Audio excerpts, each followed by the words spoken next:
Long Way Home by Patrick McGrath. Fade in, interior hallway, night. A handsome young millennial with a trace of stubble and the heart of a poet, Marty Wilson, age 28, is weaving down the hallway of a sleazy old hotel, bouncing from one wall to another. He's dead drunk and can barely walk. He finally finds his room, but now he can't find his keys. He empties his pockets, change falls everywhere. He bends over to pick up his money when his keys fall out. He grabs his keys and some change off the floor. He manages to jam his room key into the door lock. He turns the key. The door opens, he staggers in. Interior, hotel room, same. A complete mess, clothes, empty bottles, newspapers, and magazines are scattered everywhere. Marty is asleep in bed now, tossing and turning. Watch out for the car! Marty jumps up, freaked out. Interior, hotel room, morning. Marty's tapping on his laptop. And Jerry says, everyone pays in the end, and just don't know how much until we get the bill. Marty looks around. Ain't that the truth? Exterior street, afternoon. Marty's walking down the street, his cell phone rings. Hello? Yes, I am. And you're... Really? Oh my. That's right. Red sky over Wyoming. Well, I'm glad you liked it. You're kidding. No, sir, I do not. I'd be glad to. Tomorrow's fine. 11 a.m. Yes, sir. Marty jumps for joy. Yes! Interior, restaurant, night. Typical Midtown Manhattan pre-theater rush, loud and chaotic. The waitstaff is running around like chickens with their heads cut off. People are pointing to their watches and screaming for their food. Marty, in waiter's attire, is standing at the end of the bar. Nick, the owner of the restaurant, doubles as the bartender. What do you want, Marty? I'm glad you asked me that, Nick.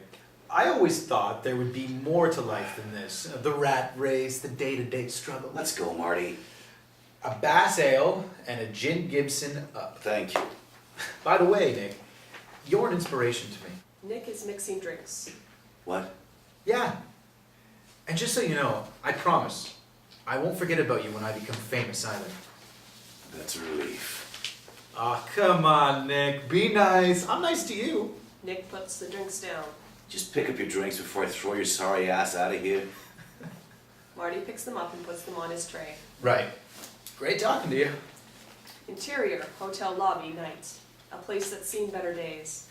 Sal, a large transvestite, is seated behind a glass booth that passes as the main desk, reading. Marty walks in with a six-pack of beer under his arm. Well, look who's here. The world's worst, check that, the world's greatest screenwriter. Sal holds up some letters. And I have the rejection letters to prove it.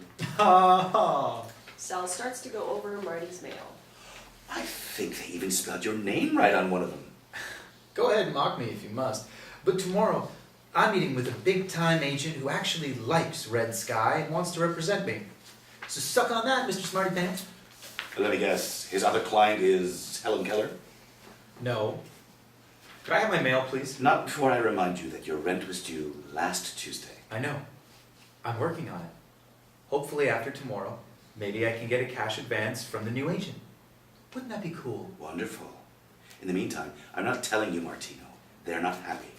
I get it, Sal. Marty points at him. My mail? Give me a beer first. I'm dying back here. Sal! Sal covers his ears. Here. Marty hands him a beer.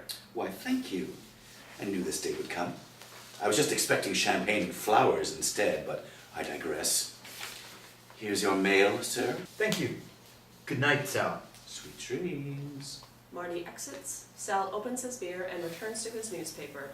Jennifer, you slut! Interior, hotel room, same. Marty opens up a beer and goes through his mail. Dear Mr. Wilson, we're not accepting any new clients at this time. Thank you for your interest.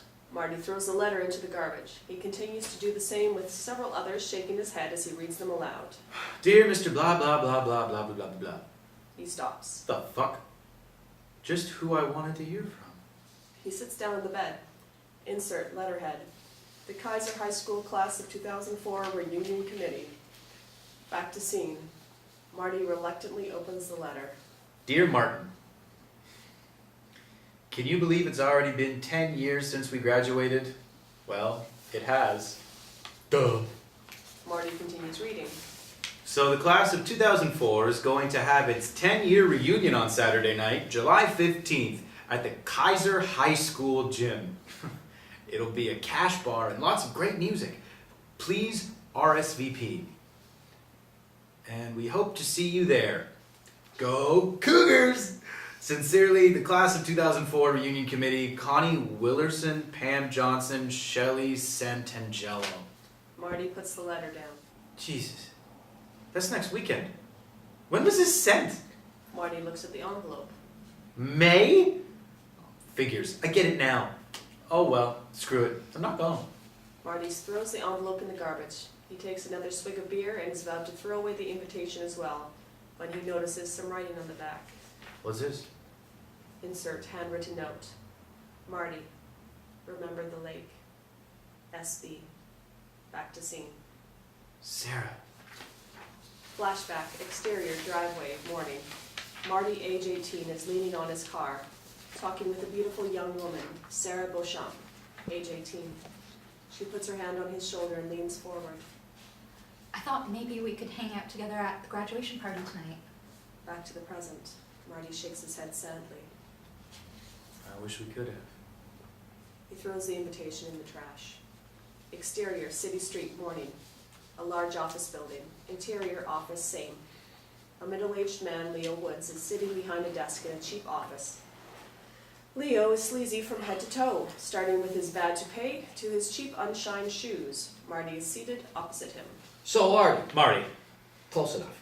First of all, I want to tell you how much I liked your script. I read scripts all day long, and this one spoke to me like God talking to Moses on the mountaintop in the Ten Commandments, or my wife's voice telling me to forget about ever having sex with her again.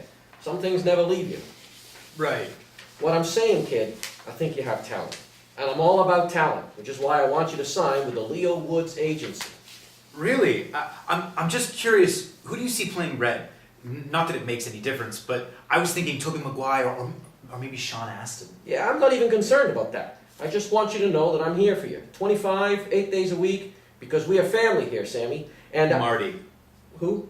My name's Marty, not Sammy. Sammy, whammy, pajammy. The point is, I'm going to make sure you get the best representation possible. And when we make this deal with MGM or Fox or 20th Century, and you get your house in Malibu, and your apartment on Fifth Avenue, and you're flying to Cannes in your private jet because you got that special talent that only comes along once or twice in a lifetime, I just want you to remember this day, because this is when it all started.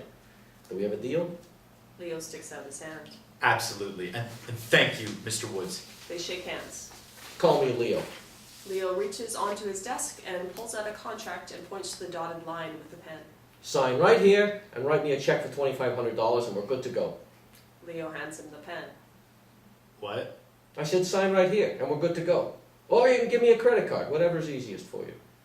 I thought you were supposed to take 10% after you sold the script, not me give you money first. That was the old way. This way's cleaner. Sorry, Leo, I don't have that kind of dough.